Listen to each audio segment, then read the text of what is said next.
जी, अस्सलाम वालेकुम। अच्छा, आज हम वाह! क्योंकि कोर्स बिल्कुल स्टार्ट करने जा रहे हैं और आपको डिटेल में थोड़ा रोड मैप बताऊँगी कि क्या मतलब रीइंस्टेटमेंट को हम किस तरह से लेकर चलेंगे, किस तरह से मैं आपको केसेस जो है वो दिखाया करूँगी, फिर उनके सॉल्यूशंस को हम किस तरह से डिस्कस किया करेंगे। जो आपके केसेस होंगे उनको हम कैसे डिस्कस करेंगे, जो मैं आपको असाइनमेंट्स या आपको केसेस हैंड ओवर करूँगी, उसके लिए जो आप अपील राइटिंग करेंगे उसको हम किस तरह से लेकर चलेंगे, लाइक ये सारी डिस्कशन आज हमने करनी है। और फर्स्ट ऑफ ऑल आपको रीइंस्टेटमेंट का स्कोप जो है वो भी मैं आपको मतलब एक्सप्लेन करूंगी और डिटेल में हम इन सारी चीज़ों को डिस्कस करेंगे। सो जैसे कि सेलिंग से बहुत सारे लोग जो है वो बसता है और अमेज़न पर अपना बिज़नेस रन कर रहे हैं या वो किसी को अपनी वीए की सर्विसेज वगैरह दे रहे हैं, तो सबसे इम्पोर्टेंट चीज़ ये होती है कि अकाउंट को सिक्योरली लेकर चलना और अमेज़न की पॉलिसीज़ को कंसीडर करते हुए उन तमाम पॉलिसीज़ को इम्प्लीमेंट करना अपने अकाउंट में, ताकि आपकी सेलिंग का जो प्रोसीजर है वो लॉन्ग टर्म चल सके।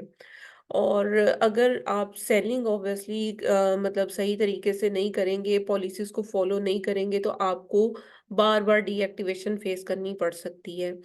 तो ऑब्वियसली पॉलिसीज़ को जानना बहुत ज़्यादा ज़रूरी है, रीइंस्टेटमेंट के लिए भी और सेलिंग के लिए भी। तो दोनों चीज़ों को स्मूथली लेकर चलना बहुत ज़रूरी है। अच्छा, आप ये भी साइड अपनी सर्विसेज़ दे सकते हैं, लाइक अगर आप वीए के तौर पर काम कर रहे हो, किसी के अकाउंट पे काम कर रहे हो, तो इसके साथ-साथ आप अकाउंट की रीइंस्टेटमेंट की सर्विस भी दे सकते हो कि किसी और एजेंसी का या किसी पर्सन का कोई अकाउंट अगर डीएक्टिवेट हो जाता है या उसमें सस्पेंशन आ जाती है, रेड फ्लैग आ जाता है, वार्निंग आ जाती है, तो उन माइनर इश्यूज़ को कैसे हैंडल किया जाता है और मतलब आप सेलिंग को बिल्कुल भूल जाओगे जब आप रीइंस्टेटमेंट की सर्विसेज़ देना स्टार्ट करोगे। जब मैंने अपना करियर स्टार्ट किया था, मैंने भी ऐसे ही किया था कि सेलिंग से स्टार्ट किया था, कि हम सेलिंग की सर्विसेज़ देते थे और ग्रेजुअली क्या हुआ कि इसी तरह से इश्यूज़ फेस करने पड़े। ये तकरीबन 7-8 साल पुरानी बात है, ये आज की बात नहीं है। तब अमेज़न को कोई जानता भी नहीं था पाकिस्तान में, उस टाइम पर हम लोग सेलिंग कर रहे थे और इसमें जो है वो बहुत ज़्यादा इश्यूज़ टाइम टू टाइम जो है वो आना स्टार्ट हुए। फिर हमने ग्रेजुअली इसके ऊपर वर्किंग स्टार्ट की रीइंस्टेटमेंट पे और बाकायदा जो है वो जितनी भी सर्विसेज़ हैं रीइंस्टेटमेंट की वो देना स्टार्ट की। फिर हमने ग्रेजुअली अपने सेलिंग का जो सिस्टम है वो टोटली एजेंसी के मेंबर्स को हैंडओवर करके और हमने कंप्लीटली जो सर्विस प्रोवाइड करना स्टार्ट कर दी वो रीइंस्टेटमेंट की थी। तो मैं आपको भी यही कहूँगी कि जब आप रीइंस्टेटमेंट की सर्विसेज़ में कुछ अर्न करना स्टार्ट होगे तो आप कहोगे कि सेलिंग तो कुछ भी नहीं है, हम यही सर्विस दे लें, ये सबसे बेस्ट है।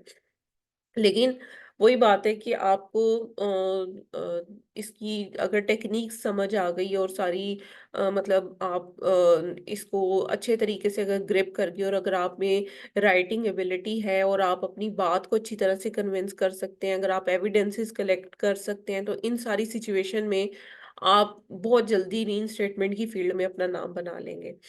तो रीइंस्टेटमेंट में मतलब ये कि ना सिर्फ जो है वो आपको केसेस को इन डेप्थ जाकर देखना होता है, बल्कि उससे पहले आपको पॉलिसीज़ का पता होना चाहिए। जब तक आपको अमेज़न की पॉलिसीज़ का नहीं पता होगा, तब तक आप रीइंस्टेटमेंट में इतना अच्छा एफिशिएंटली वर्क नहीं कर सकेंगे, क्योंकि आपको पॉलिसीज़ का नहीं पता होगा तो वायलेशंस का नहीं पता चलेगा और वायलेशंस जब आपके सामने आएँगी तो वो क्लैरिटी नहीं हो रही होगी। फिर आप वॉयलेशन को देखकर फिर आगे क्योंकि प्लान ऑफ एक्शन बनाते हो, अमेज़न को अपील सबमिट कराते हो, साथ में आपको जब तक ये चीज़ें नहीं पता होंगी कि इसके साथ क्या डॉक्यूमेंटेशन इस तरह के केस में लगाने की ज़रूरत है, तब तक भी अकाउंट रीइंस्टेट नहीं होते। तो आपको इसमें कंप्लीट गाइडलाइन प्रोवाइड की जाएगी कि आपने अपील कैसे लिखनी है, क्या-क्या एविडेंसेस कलेक्ट करने हैं, कौन-सी चीज़ कहाँ से देखने की ज़रूरत होती है। फिर उसके बाद आपने इन सारी चीज़ों को पाइल अप करके एक इफ़ेक्टिव अपील कैसे लिखनी है, वो सारी चीज़ें आपको बताई जाएँगी। सबमिशन कैसे करनी है, केस लॉग्स कैसे ओपन करने हैं, लाइक ये जितनी भी डिटेल्स हैं, ये सब आपको कंप्लीटली यहाँ पर सिखाई जाएँगी। अब जो स्कोप है वो मैं आपको बता रही थी, तो उसके लिए मैं आपको एक अकाउंट दिखाती हूँ कि आपको इस चीज़ से पता चलेगा कि जिस पर्सन को इस चीज़ का आइडिया हो कि वॉयलेशन से कैसे बचना है और पॉलिसीज़ क्या हैं अमेज़न की, तो इस तरह से उनके अकाउंट्स जो हैं वो प्रॉपर्ली चल रहे होते हैं। आप यहाँ पर देख सकते हो कि इस अकाउंट पर फ़िलहाल आपको ये 52,000 का बैलेंस यहाँ पर नज़र आ रहा है, लेकिन हमने जो पीक सीज़न हमारा गुज़रा है उसमें अगर मैं आपको इसके पे आउट सिर्फ दिखाना चाहूँ तो आप देखेंगे कि आपको समझ आ जाएगी कि मतलब कितना अच्छा अकाउंट चल रहा है और बहुत सालों से चल रहा है। वो इसी वज़ह से चल रहा है क्योंकि हम पॉलिसीज़ को वायलेट नहीं करते और पॉलिसीज़ के मुताबिक काम कर रहे हैं और अगर कभी पॉलिसी वायलेट हो जाती है, कोई वार्निंग आ जाती है, कोई सस्पेंशन आ जाती है, तो उसको हम खुद से ही हैंडल कर लेते हैं। सो आप यहाँ पर देख सकते हो कि इसका जो पे आउट है रिसेंट वो भी 36,000 का है और अगर मैं आपको डिसबर्समेंट्स इस अकाउंट की दिखाऊं तो आप जो है वो देखेंगे तो आपको पता चलेगा कि रीइंस्टेटमेंट कितनी ज़्यादा इम्पोर्टेंट है। अब 41,000 अब यहाँ पर देखें 1,10,000 का काम भी है, 1,68,000 का काम भी है, ठीक है, 82,000 का काम भी है, तो लाइक बड़े-बड़े पे आउट्स आते हैं इस अकाउंट के ऊपर। तो ये तो सिर्फ़ एक एग्ज़ाम्पल के तौर पर मैंने आपको अकाउंट दिखाया है।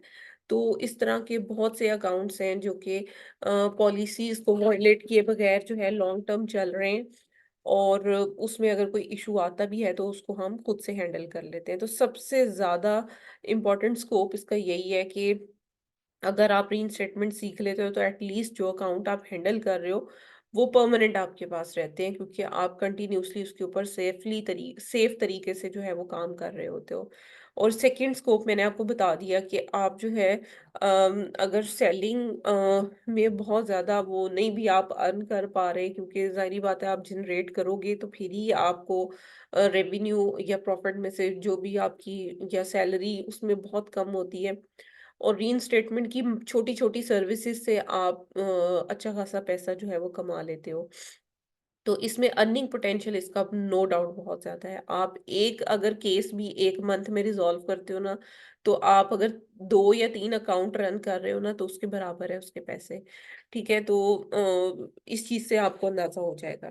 ठीक है? बाकी ये कोर्स आउटलाइन है जो कि मैंने आपको शो कर दी है। इसको हम डिटेल में जो है वो वन बाय वन टॉपिक्स को जो है वो डिस्कस करेंगे और कंप्लीट आपको इंशाल्लाह इसके बारे में जो है वो सॉल्यूशन जो है वो प्रोवाइड करेंगे, अपील के सैंपल आपको मिला करेंगे, आपको नोटिफिकेशंस भी शेयर कर दिया करेंगे। इसके अलावा जो रिसोर्स मटेरियल है जिसमें आपको ईमेल एड्रेसेस जिस पर अमेज़न को कॉन्टैक्ट किया जाता है या फिर आपने केस लॉग्स कैसे ओपन करने हैं या अगर कोई ऐसा केस है जिसमें आपको डॉक्यूमेंटेशन लगाने की ज़रूरत है, तो वो डॉक्यूमेंटेशन की लिस्ट बाकायदा वो सारी चीज़ें आपको व्हाट्सएप ग्रुप में प्रोवाइड कर दी जाया करेंगी।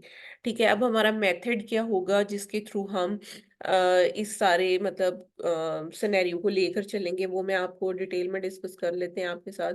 अब देखिए जैसे अकाउंट है अकाउंट पे अगर कोई वॉयलेशन आती है और उस वॉयलेशन को अगर हम देखना चाहते हैं तो उसमें हम आपको ये करेंगे कि पहले आपको पॉलिसी बताया करेंगे। पॉलिसी बताने के बाद फिर हम आपको वॉयलेशन दिखाएँगे कि अकाउंट पर वॉयलेशन ये आई है। उसके बाद वॉयलेशन के अकॉर्डिंग हमने अकाउंट में क्या-क्या चीज़ें देखनी है और कहाँ-कहाँ से देखनी है। फॉर एग्ज़ाम्पल अगर ऑर्डर ऑर्डर आपका लेट शिप हुआ है लेट्स से ठीक है तो फिर आपको बताएंगे कि आपने ऑर्डर कैसे फाइंड करना है जिसकी वजह से अकाउंट हेल्थ में प्रॉब्लम आई थी फिर ऑर्डर्स के सेक्शन को देखना है आपने मैसेजिंग के सेक्शन को देखना है अगर कोई क्लेम आया है तो उसके बैकएंड पे जाकर आपने कस्टमर केस रिव्यूज को कैसे देखना है अमेजोन के क्या कमेंट्स हैं वो कहाँ से देखने हैं लाइक सेलर अकाउंट भी पूरा आपको यूज करना इसी में ही बता देंगे क्योंकि सेलर अकाउंट जब तक आपको अच्छी तरीके से देखना नहीं आएगा, कौन-सी चीज़ कहाँ से देखनी है, वो चीज़ें आपको जब तक क्लियर नहीं होंगी, तब तक आप ऑब्वियसली क्योंकि देखिए ना एग्ज़ाम्पल मैं इस तरह से देती हूँ कि अगर आपको आप एक लॉयर हो लेट्स से और आपके पास कोई केस आता है आप जब तक केस को अच्छी तरह से स्टडी नहीं करोगे तब तक आप आगे जाकर मतलब कोर्ट में आप अच्छी तरह से अपने केस को रिप्रेजेंट नहीं कर सकोगे। सेम लाइक दैट आप भी एक रीइंस्टेटर जो है is just like a lawyer, आपने अपने केस को जो है वो रिप्रेजेंट करना होता है अमेज़न के सामने, और आपने एविडेंसेस कलेक्ट करने होते हैं इसमें, जो रूट कॉज़ होती है एक्चुअल उसको आपने आइडेंटिफ़ाई करना होता है। इस वज़ह से आपको बहुत केयरफुली तमाम चीज़ों को नोटिस करना होता है, और आपको पूरे अकाउंट की एक-एक छोटी-छोटी चीज़ को भी जज करना होता है, देखना होता है। तो उसमें आपको फिर कंप्लीट हम ये बताएँगे कि किस तरह से आपने देखना है। फिर उसके बाद नेक्स्ट स्टेप आ जाता है अपील राइटिंग का। जब आप सारी चीज़ों को अच्छी तरह से देख लेते हो, सारे पॉइंट्स नोट डाउन कर लेते हो, फिर आ जाता है अपील का पोर्शन। तो हम आपको डिटेल में जो है वो प्लान ऑफ एक्शंस प्रोवाइड करेंगे, जिसमें आपको कंप्लीट ए टू ज़ी बताया जाएगा कि भई ये प्लान ऑफ एक्शन। सबसे पहले तो आपको प्रिसाइज़ली बताती चलूँ कि जो प्लान ऑफ एक्शन होता है उसके 3 मेजर पोर्शंस होते हैं। पहले पोर्शन में आप अमेज़न को रूट कॉज़ बताते हो कि भई किस वजह से अकाउंट जो है वो डीएक्टिवेट हुआ है। जो सेकंड पोर्शन होता है अपील का, उसमें आप अमेज़न को बताते हो कि जैसे ही आपको डीएक्टिवेशन का नोटिफ़िकेशन मिला तो आपका इमीडिएट एक्शन क्या था? उसे हम कहते हैं प्लान ऑफ एक्शन, कि आपने फौरी तौर पे क्या किया? जो इमीडिएटली आपका रिस्पॉन्स होता है, वो आपने लिखना होता है।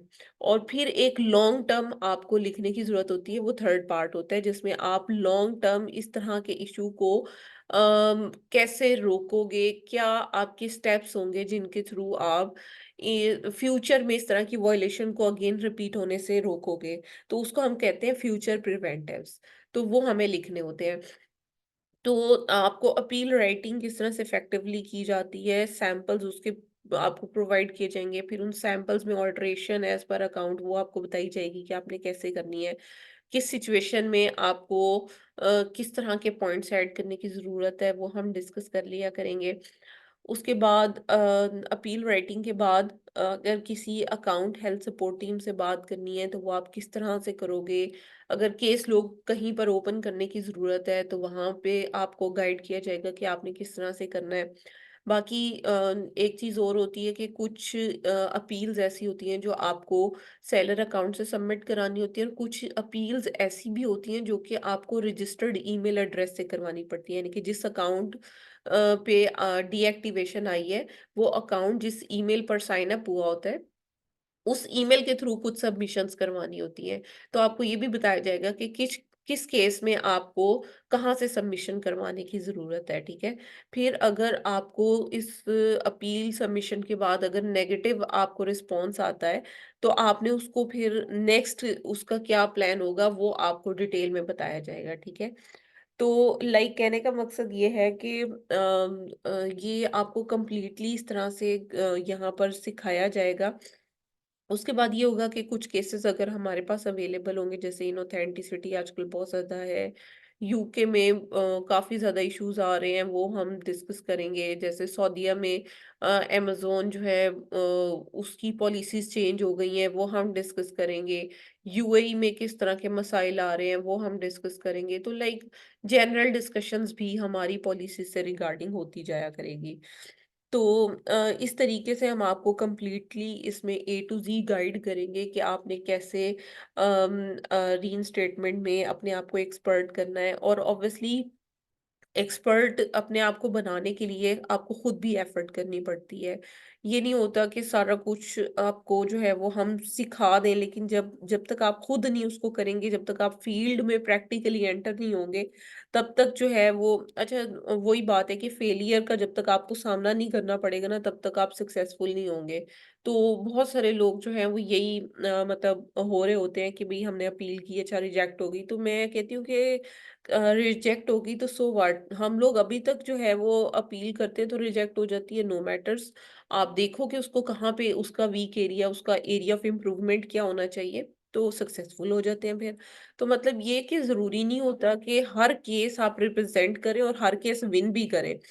तो फेलियर्स के साथ ही आप सक्सेसफुल होना स्टार्ट होंगे, और एक्सपर्ट लेवल पे आप तभी जाएँगे जब आप डिफरेंट तरह के सिनेरियोज़ को देखते-देखते सारी चीज़ों को मतलब मॉडिफ़ाई करते जाएँगे और अपनी जो एक्सपर्टीज़ है या अमेज़न की पॉलिसीज़ के मुताबिक उसे अपडेट करते जाएँगे। क्योंकि जो चीज़ें आपको सिखाई जा रही हैं, ये टाइम टू टाइम चेंज होती जाती हैं। जैसे मैं आपको एग्ज़ाम्पल दूँ कि पहले बहुत ज़्यादा section 3 drop shipping policy violation account पर लगना स्टार्ट हुई थी। फिर ऐसे ही ग्रेजुअली वेरिफ़िकेशन के इश्यूज़ आना शुरू हो गए, फिर उसके बाद इनऑथेंटिसिटी के, फिर उससे पहले ऑनलाइन आर्बिट्राज को का इशू आया, मतलब उसको खत्म करने के लिए कुछ अमेज़न ने वेरिफिकेशंस वगैरह स्टार्ट की। तो लाइक मतलब बहुत सारे यूटिलिटी बिल के इशू अब जैसे चल रहे हैं। तो ये एक वेव आती है हर तरह की सस्पेंशन डीएक्टिवेशन की। तो मतलब आपको अपने आप को जो भी आप केस देखते हैं उस केस को खुद से फिर आपको स्टडी भी करना पड़ता है। यानी कि जैसे जैसे टाइम टू टाइम आप एक्सपर्ट होते जाएंगे, जब नई वॉयलेशन आएगी आपको उस पर खुद रिसर्च भी करनी होती है। तो इसमें ये नहीं होता कि सारा कुछ ही आपको जो है वो इस तरह से, लेकिन ये है कि हमारी कोशिश होती है कि हम नए टॉपिक, जितनी नई वॉयलेशन आती है, उस पे जो भी हम वीडियो बनाते हैं अपने स्टूडेंट्स को लाज़मी शेयर करते हैं ताकि उनको नई अपडेट्स पता चलती जाएँ। तो हम मेंटोरशिप भी इस सेंस में प्रोवाइड करते हैं कि जो लेटेस्ट जितनी भी पॉलिसीज़ अपडेट हो रही होती हैं अमेज़न की, उसकी उसका जो मटेरियल होता है वो हम स्टूडेंट्स को ग्रुप्स में शेयर करते जाते हैं ताकि उनको कंप्लीटली कॉन्फिडेंस हो और उनको पता चलता जाए कि अब मतलब स्टेप बाय स्टेप क्या होता जा रहा है। नेक्स्ट मतलब किस तरह की वायलेशंस आ रही हैं, क्या प्रोग्रेस हो रही है, किस तरह के अकाउंट्स जो हैं वो रीइंस्टेट हो रहे हैं, किस तरह के नहीं हो रहे, कौन-सा केस लेना चाहिए, कौन-सा नहीं लेना चाहिए। इनके डिसीजंस भी आपको लेना हम यहाँ पर सिखाएँगे कि आपने क्लाइंट से किस तरह से बात करनी है, फिर क्या चार्जेज़ आपने अपने ऑफ़र करने हैं क्लाइंट को, किस तरह के केस में आप कितना चार्ज कर सकते हो, मैक्सिमम, मिनिमम, वो आपको रेट्स वग़ैरह जो है वो कंप्लीटली गाइड कर दिए जाएँगे, ठीक है? तो ये पूरा तरीकाकार होगा हमारा और इसी को हम फॉलो करते हुए इंशाल्लाह जो है अपना ये क्लासेस का जो सिलसिला है इसे कंटिन्यू करेंगे। अब आपका जो भी क्वेश्चन है प्लीज़ आप वन बाय वन पूछिएगा। बाकी फिर मैं आपको फर्दर प्लान बताती हूँ।